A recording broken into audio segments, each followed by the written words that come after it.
தமிழ் குலத்தில் தமிழர்கள் வரலாற்றில் அழியா புகழ் பெற்ற ஈழத் தமிழர்களுக்கு துயர் வந்த போதும் ஐயா தந்தை ஆதித்தனார் அவர்கள் அவர்களுக்கு துணையாக நின்றது மட்டுமல்ல, சுதந்திர தமிழ்நாடு என்னும் முழக்கத்தை முதலில் அவர் வைத்து தஞ்சையிலே மாநாடு நடத்திய போது அறிவாசான் தந்தை பெரியார் அவர்கள் தான் அந்த மாநாட்டை திறந்து வைத்தார்கள்.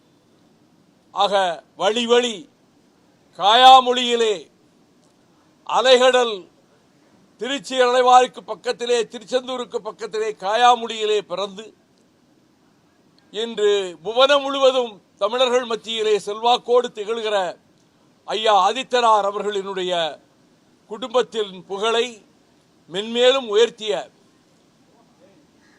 ஐயா சிவந்தி ஆதித்தனார் அவர்களுடைய புகழ் விண்ணும் மண்ணும் தமிழ் குலமும் இருக்கும் வரை நீடித்து நிலைத்திருக்கும், அது நீடு வாழ்க என மறுமலர்ச்சி திராவிட முன்னேற்ற கழகத்தின் சார்பில்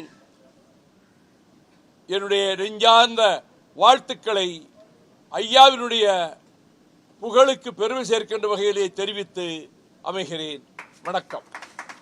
ஜிஎஸ்டி வரி குறைப்பு காரணமா மக்கள் பயனடைவார்கள் அப்படின்னு பிரதமர் அவர்கள் சொல்லியிருக்கிறாங்க, மத்திய நிதியமைச்சர் சொல்லியிருக்கிறாங்க. ஜிஎஸ்டியால மக்களுக்கு குறைப்பால எவ்வளவு பயன்?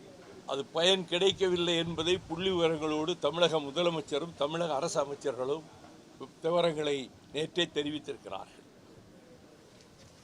பிளே ஸ்டோர் மற்றும் ஆப் ஸ்டோரில் இருந்து பாலிமர் செயலியை QR கோடு மூலம் பதிவிறக்கம் செய்யுங்கள்.